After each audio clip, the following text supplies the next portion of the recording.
Hello and welcome everyone to the Business Revolution podcast and our changing conversations which we've been having over the last few weeks. And I'm delighted to be joined today by the lovely Anke Herrman, who is, I'm chatting to her and she's in Spain and I'm here in the UK, which is amazing. I just love it. And Anke shows analytical thinkers how to create their passion business, guiding them through the creative process. She's an entrepreneurial coach, and she also has her own podcast, which I'm sure she'll tell us about too. And today, we're going to be talking about how you can turn your passion into a business, following the pull of inspiration rather than the push of fear. So I know that we're going to have, a great conversation this morning. So welcome, Anke. It's lovely, lovely to have you here today. And I'm just going to hand over to you. Well, thanks so much for that fabulous introduction. And thanks so much for having me. I'm really looking forward to this conversation as well. So, yeah, it's lovely to have you here. So maybe, we could start a little bit at the beginning about how did you get into this to start with? What drives your passion and how have you perhaps turned this into a business? Well, it's probably not surprising that it's come out of my own struggles. I think I always had I think most of us, get to this point out of, a challenge that we've overcome. And for me, it basically came out of me starting my own business, right? And that happened in a really, really kind of weird way. And so basically, the short version is back in 2002, I came on a holiday to the south of Spain. I was living in London at the time. I was working as a software developer in the city in one of the banks. And, so life was good, As a contractor, you have, it's easy to get time off. So I was taking a lot of trips and really sort of enjoying life. And so, yeah, I remember this holiday to Granada. And it's a magical place. If you don't know it, it is worth checking out. And so I remember walking through the historic part of town, and it's all, little houses and cobblestone streets, where the streets, like you can sort of stretch out your arms and you touch, both sides of the street, basically. And that's the main street. And then you kind of every couple of seconds, you turn around and you look at the Alhambra and it's just, and it's nice and warm. And I'm walking along there and all of a sudden this thought hits me. God, I'd love to live here. And I was like, where did that come from? Out of all the places that I'd visited, there are lots of times when I thought, I'd quite like to come back here one day for another holiday. But there was never that sense that I can see myself living here. So I thought there's something there. I'm not going to just sort of discard the idea. And so there it was, like spinning around. And I went back to London and I remember an evening listening to some flamenco music and all of a sudden thinking, so now if I really was to move to Spain, what would I do? Like, what would that look like? What would I do for a living? And then I was like, I speak a little bit of Spanish, but not enough to get a job in a bank for an IT job, and then I was like, well, okay, if that was the thing, like, why would I even want to do that? If I was to change, why not change completely? So let's take a step back. So what if I didn't have to worry about language, qualifications, paperwork, anything? If I could do whatever I wanted, what would I do? And I was like, I know. Because I was cutting a dress on my dining table, flamenco music in the background. I'm like, yeah, I'd have my own little sewing studio. And I'd make made to measure flamenco inspired outfits. And I was there, like really clear. And then it was like, okay, so what exactly is stopping me? And literally, I couldn't think of anything. you know. So I didn't think that there was nothing that could get in the way, but there was nothing that was like really making it impossible. It wasn't like if you said, oh, I want to be a doctor, you know, like I can't just go be a doctor, you know, like there's certain steps you have to, you know. But with sewing business wasn't like that. Is that if I can, and I knew how to sew, so that sewing had been a hobby of mine, you know, like that creativity, that transforming an idea into something practical, something wearable, something beautiful. That's always been there in one shape or another. So I knew how to sew. And I think, well, if I could get somebody to buy something I make, you know, and that didn't seem like impossible. And so, and then the next step was like, okay, download, go to Google, you know, let's just find, you know, okay, how does one start a business? I don't know. Like, okay. And the first thing that came was like, you need a business plan. Okay, like download some template, look at the thing. And that's when the software developer in me goes, that's all a bunch of assumptions. That's just ridiculous. What kind of income, you know, predictions and, you know, and cash flow. And I'm like, I don't even know, you know, whether a Spanish flamenco dancer would ever even consider ordering an outfit from this German would be, you know, it's like, that doesn't, and that's just guesswork. What the heck? Why would I fill this in? It just me, you know, it's all based on assumptions and every single one of them can be wrong. So it's kind of a waste of time. And I checked that out. and I started to go to Granada kind of more often, every free, you know, every spare time, started talking to people. And, you know, and then I went to find myself a mentor, like a dressmaker in London, somebody who had the kind of one-on-one made-to-measure sort of business that I had in mind.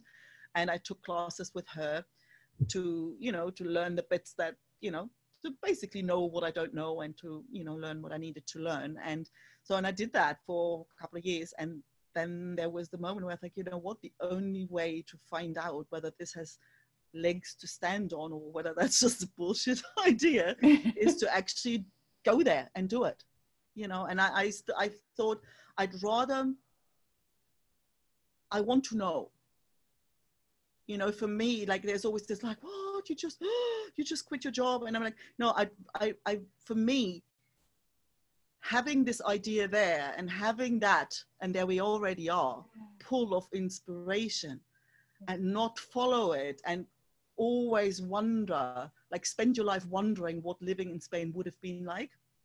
That for me felt so much worse than actually just going out, trying it. And then like, there's only two ways this can go. Either it works out and then we're happy, or it doesn't work out, but then at least I know.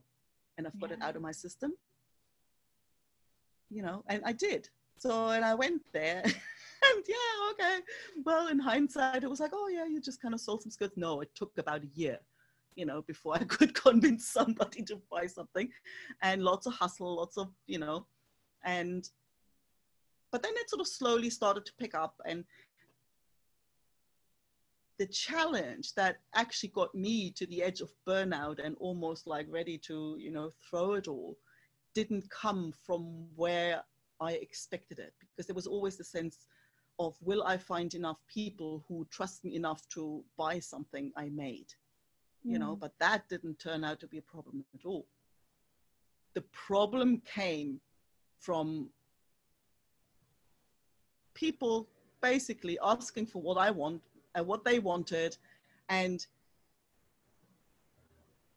me being a people pleaser, you know. And that, and I'd been told, my mum told me that when I was 10, you know, like people can push you around, you always say yes, and it never been a problem, you know, because you always have a job description to protect you, you know, there's always like clear, you know. But if it's your business and your idea of serving your customers is that you think you need to do what they ask you to do, you know, then you get, and that's all, that's not a problem when you have 3 clients, but when you have 20 projects going on at the same time, this gets really stressful.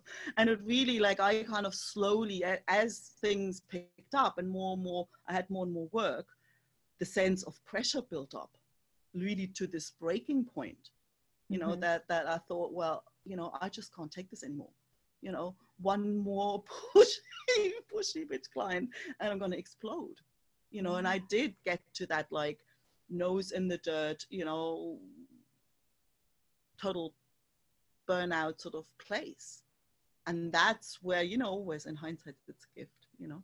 In hindsight, it's like sometimes you think, oh, for God's sake, did I really need it that tough, you know, to get the thing? But it was like, I needed that low point to not care anymore about what would happen if I said no to stuff, to realize that the pressure didn't come from those clients. The pressure came from the story that I had made up, the consequences that I thought were certain if I said no.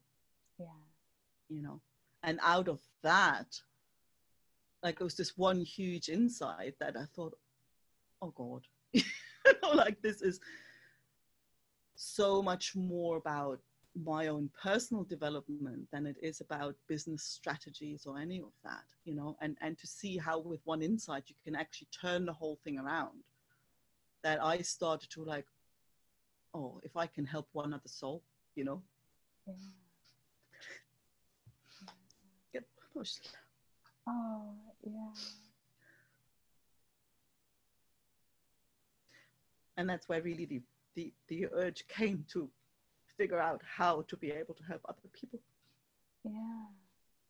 Wow, that is such a beautiful story.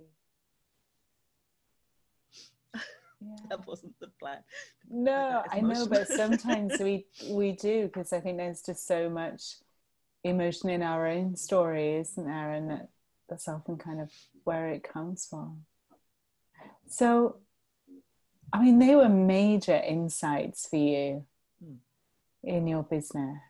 And I know that they are challenges that so many entrepreneurs face, you know, kind of this idea of people pleasing and scarcity, you know, that if you say no, then, or if you don't do it in the way that you think they want it done, you know. Exactly. You're not going to get any more work, you know. Yep. They are all very, very, I don't want to say common, but I come across that a lot in the work that I do. And also the pressure that we put on ourselves as well. I just wondered if we could maybe chat around that a little bit, you know, to maybe share some of the insights that we've both had about those things. What was the first thing that you realized about you being a people pleaser that was the thing that made you go, oh yeah, I don't need to do that anymore? Yeah, I think like that very first insight was like, it really happened when, you know, it was all like, well, the low moment was like, in hindsight, actually quite funny, because I had this job where there was like outfits for a group of 20 something people and dancers. And so they have a performance on a particular date. So it needs to be finished. You can't say, oh, well, I deliver tomorrow. And so it basically culminated in working through 4 days and 3 nights without sleeping. Right, 20 minutes on the floor next to the dog, so it wouldn't be so comfortable that I would wake up after the performance. Like, really, like, physical limit in every way. And that was really the point where I was like, you know what, if this is live your dream is, I want nothing to do with it. And that was really the moment where I thought, you know, because I, like, well, as you said, what I actually always imagined is okay, if somebody says, oh, you know, I need you to bring that dress to wherever, and I'd said no, then she'd be upset, and then she won't come up, you know, I'd lose her as a client. And, you know, Granada's a small place, she'll talk or tell all her friends, and before you know it, I'll be out of work, which means I'll be homeless in the street, right? Yeah. So it was a really quick sliding slope to, we always get to that point, don't we, where we're living on the street and we're homeless and hungry, and exactly. And so, but coming to that point where I thought, well, if this is what it costs, you know, then I'd rather be homeless, you know. And the next time somebody, and it wouldn't take long, just, you know, a couple of weeks later, someone go, oh, you know, I don't have time to come for fitting.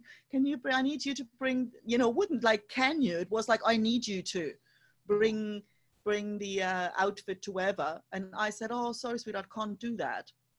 And she goes, oh, okay, I'll pick it up on Monday then. Yeah, and that was homeless after all. That was my reaction. That was like, hang on. And that was really like, it kind of came like a download. And I felt really humbled and stupid, thinking that here I was thinking that I knew for sure how somebody would react, you know? And I was like, what else do I know for sure that isn't so, you know? Yeah. And so it sort of started to unravel from there. And then I kind of started like, okay, this is, and really, as you can imagine, the whole experience of that business changed, like literally overnight. My clients changed, you know, I thought, until I realized, no, they were actually always like, they were always lovely. And, you know, it's just, I couldn't see it because I was so, you know, all I could see was them pressuring me. So I never really saw their side of the story. And so that was another kind of like whack in the face, you know. Here I thought I was the victim that was being pushed around, you know, and I thought, well, you know, you know, you're not quite as nice and generous and giving as you think. You know, you do what you think they want you to, and then you resent the shit out of them for it, you know. So, and as soon as this, I could see that the sort of the ship had changed tack. The experience was different. That's why, like, really soon I thought, if there's anybody out there I can help, you know. And then people said, oh, you should write a book, you know, this crazy story. And I'm like, yeah, but a book's still just my story. I want to be able to help people find their own way, because for me it was people pleasing. Other people might have, oh, if I charge, then I'll be a bad person. You know, if I have money makes me a bad person. Everybody has their own story and stuff that's going on. And for me, it's the people pleasing. For somebody else, it's something different. So I thought, just my story is just my story. You know, I want to be able to help people through their own stuff. And then, oh, coaches do that. And that's how I kind of, you know, and then I quickly saw, you know, being a geek, I found Nicola Bird's jigsaw box. And because first thing I look for, how do you manage a sewing business online? You know, like that was kind of tech thing. And she promoted a course with Michael Neal, you know, called Coaching from the Inside Out. Yeah. And I never signed up for that course at the time, but they was like, oh, this inside out thing resonates with me. And I kind of like, what's that? And then I sort of, 3 principles, what is that? And I kept really digging into it. And then next thing I read the relationship handbook, and that was like such a, you know, especially as you can imagine, just like like to set my head straight and to help me see through how I had fabricated this whole world of pressure and stress and demanding clients and to actually realize, no, you're not as nice as you think you are. You know, you are trying to manipulate people into liking you by doing what you think they want. Yeah. You know, it sounds exhausting. And then we wonder why we burn out, because we have all of this mental load that we think is really real, but actually we're just doing this constant mental gymnastics of trying to manipulate an outcome by second guessing the people around us. Yeah. And the more I saw how, you know, and then you sort of watch yourself, it's like, and I could sort of, like, I looked back at the whole experience through that my world is created through thought lens. And all of a sudden it all made sense. Like, not just the difficult parts, but even like, how on earth could I even pull this thing off? Yeah. Even like, it sort of even explained why this stuff that worked, because I had nothing on it. Yeah. That was the thing. I had literally nothing on it. It was just an experiment. Yeah. It was just like, let's see what happens. And that's, I think, what made it possible to even work. you know, because I wouldn't get discouraged if someone didn't want the skirt, because I didn't kind of expect it anyway, you know. Yeah. No, You isn't know. that interesting, isn't it? Because, you know, so often as entrepreneurs, and certainly the ones that I come across, we put so much emphasis on what that business should look like. Yeah. And we, you know, and inadvertently put so much on that. Yes. And innocently almost stop the growth of the business. For sure. Because Yeah. definitely limiting and cutting short creativity. Yeah. And it's the same thing as, it's actually literally the same thing as trying to predict what somebody else will think. You know, it's like trying to predict how something turns out. You know, like, no, you can't force a certain outcome. You know, you can want it a certain way, but that also means that you're not even looking, or you're not even open to other things that might be out there, that you know, you're limited to what you can think of right now. And I see that, like, in my own podcast. It was a theory, it was a, you know, I was like a bit of an experiment to see, because from my own experience, what I'd learned was like, okay, this thing, to get this working in a way that you think, yeah, so I found my thing, takes a lot longer than we think. And it isn't a straight path, because we always, like, we set out with an idea. But I found, like, even in the sewing business, I found, like, initially I set out to create, you know, street wears with a flamenco flavor, you know, something roughly polka dotty that I could wear in London without looking like a clown. You know, that was sort of my idea initially. What I ended up doing was costumes for dancers. Wow. Right. Yeah. And my flagship product was a long train, roughly skirt that I didn't even know existed when I first started. Wow. And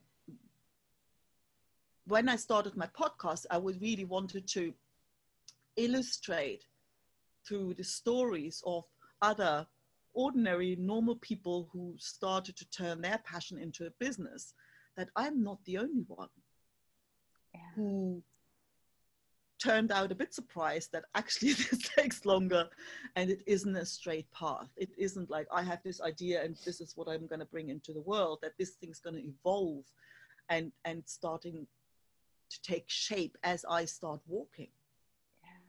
And even that the outcome that you ultimately end up with, like that beautiful train, it's something you could never have possibly even contemplated at the beginning of your journey. And so it makes even less sense to agonize over what it should look like, because we clearly have no idea what it's going to be.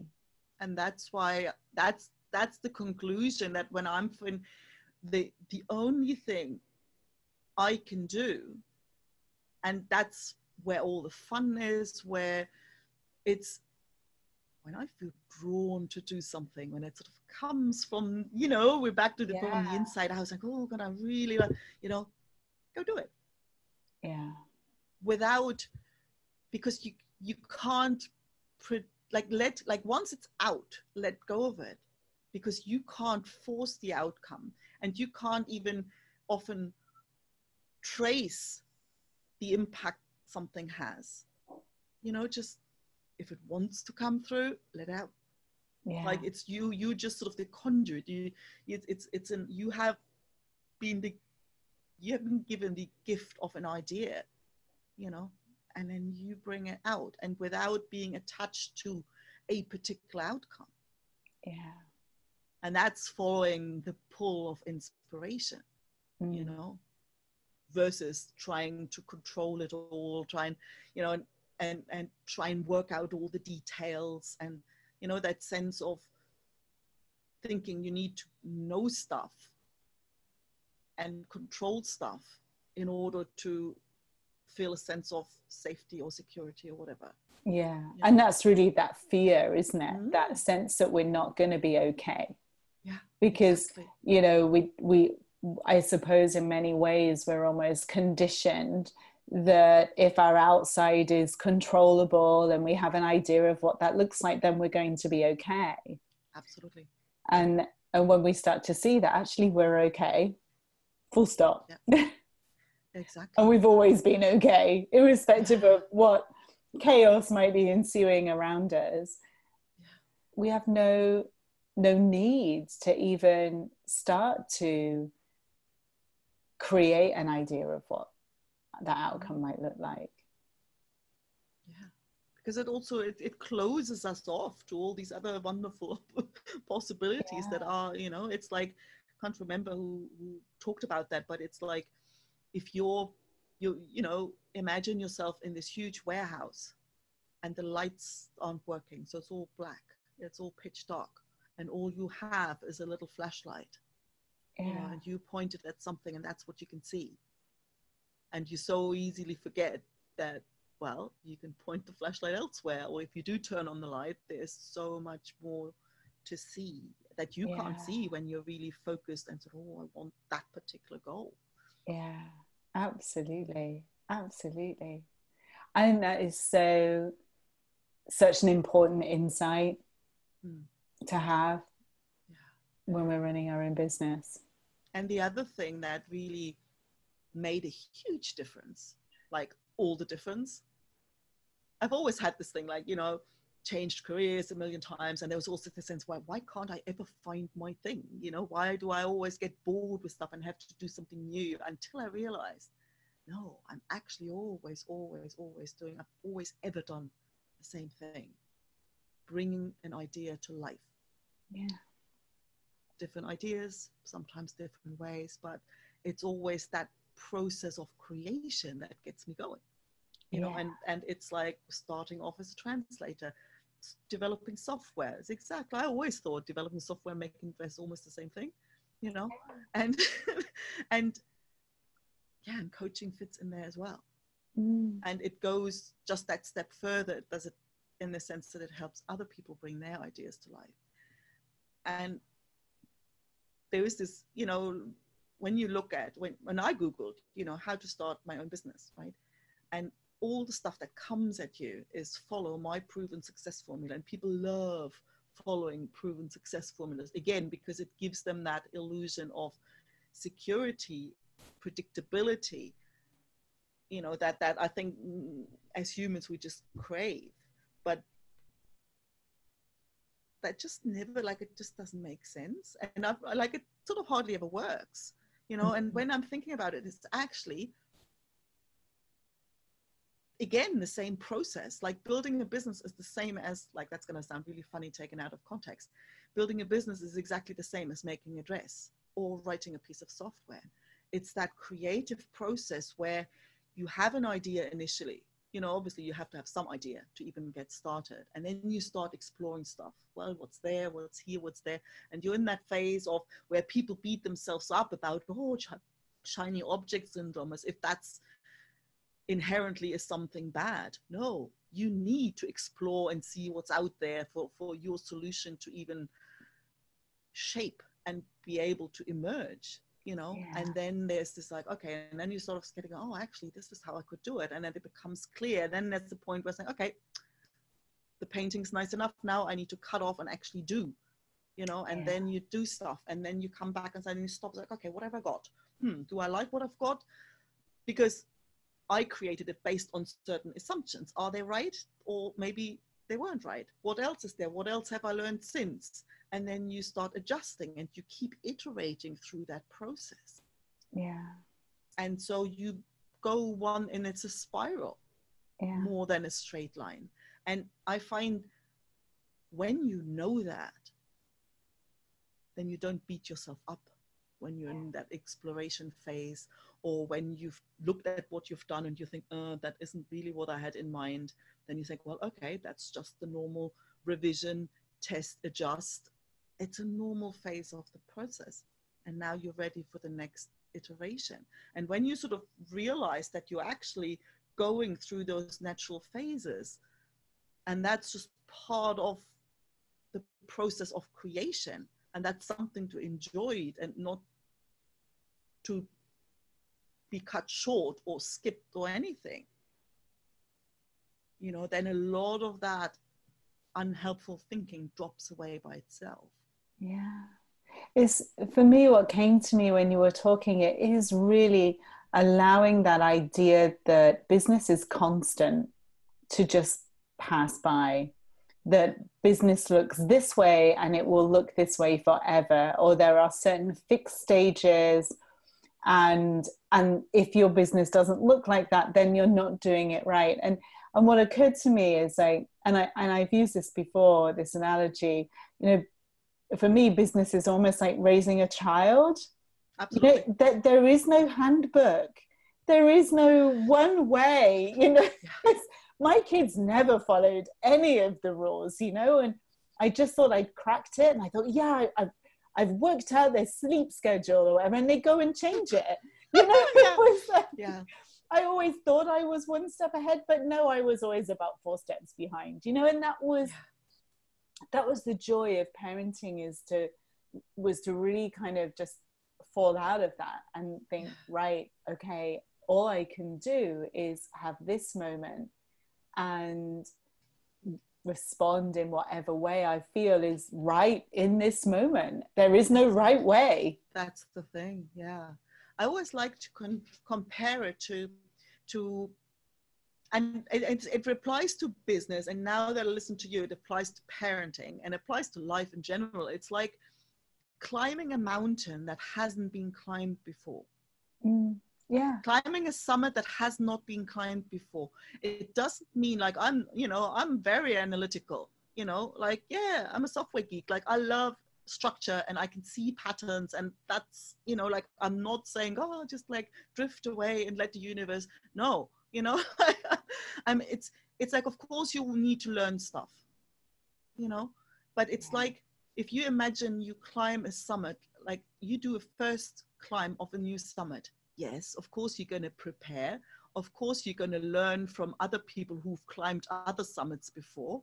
You know, of course you're going to, you know, get your team of Sherpas together and, you know, your support team, and you prepare as best you can. Yeah. But you don't expect anybody, you know, and there's a certain base camp, you know, where they get until there I have a map. But then there's the point, well, you can't. And that's why I think the proven success formulas don't work for most people, because it's like at some point you can't expect anybody to give you a detailed map of your summit. Yeah. You know, you just have to then walk and say, well, okay, looks like as if this could be the path, but around the corner there might well be a rock has come down and you can't get through. And you know, you fall and you whack your head against it, and then you have to track back and take another route and find another approach. And but that's like you're on your own then, and that's the part of the creation, you know. And so it's like, but then it's yours, you know, like it's also your adventure, your journey, your, you know, you're not just following somebody else's footsteps. Absolutely. And it's being led by something very innate within us, that innate intelligence that is nudging us constantly, you know. And it may say, oh, you need this skill, or something might occur to us, or we'll have a conversation with, or whatever it may be. But as you say, it's that pull of that inspiration, rather than what we're creating in our mind, in our head, without that intellect, if you like, about that, how it should look like and what we should need and stuff like that. And for me, that's the difference, you know, when we're climbing our own mountain, it's that innate intelligence, that inspiration that really enables us to really climb it in our own way, and in a way that's right for us. And the less we spend our energy beating ourselves up, oh, I should have been there by now, and this should be a straighter path, or like, you know, the more you sort of okay, I know how this works. You know, I'm just going through the situations, and you know where you sort of sit in that process. The more quiet your mind is, the more inspiration, the more creativity and resourcefulness and all of that has space to come out. Yeah, I love that. I love that when our mind's quiet. Yeah. It does, it just kind of opens it, doesn't it? And that's the space from where you build your business the way you want to build it, or whatever else you want to create. It doesn't really matter. Yeah, absolutely. Absolutely. Absolutely. Anke, it's been amazing talking with you today. I've just loved our conversation, and I'm sure everyone who's listening has got so much from it. And what I'll do is I'll put all the links to your website and everything on the details, so that people can find out more about you. Do you have anything else that you'd want to share before I quickly sign off? Just go for it. Just go for it. What a great piece of advice. I love it. I love it. Because there's nothing at stake. There's nothing at stake. No, that's absolutely right. Goodness me. How often do we get sucked into that one? I love it. I love it. True. So true. Well, thank you so much. And it's just been such a pleasure chatting with you today. Thanks so much for having me. Thank you. You're welcome. You're welcome.